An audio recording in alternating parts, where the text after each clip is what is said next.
আজ যে জিনিসটা বানাতে চলেছি তার জন্য আমার লাগবে একটা 3 mm এর হুক, যেটা কুশি কাটা বলে থাকি আমরা, এছাড়া একটা কাটার আর কিছু প্রয়োজনীয় উল। চলো দেখে নিই আজকের প্যাটার্নটা কি থাকছে।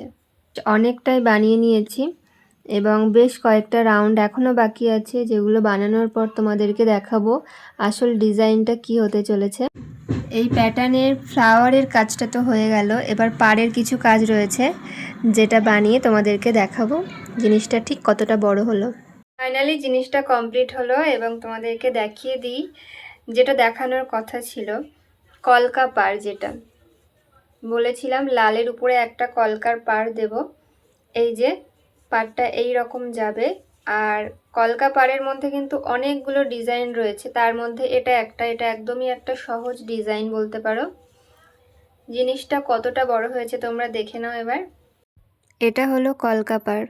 একটা কথা বলা হয়নি, এটা একটা টেবিল ম্যাট এবং এর আরও অনেক ব্যবহার রয়েছে, যেমন এটার উপরে আমরা বই রাখতে পারি, এছাড়া ফুলদানি রাখতে পারি। এই জিনিসগুলো ভীষণ শৌখিন একটা জিনিস।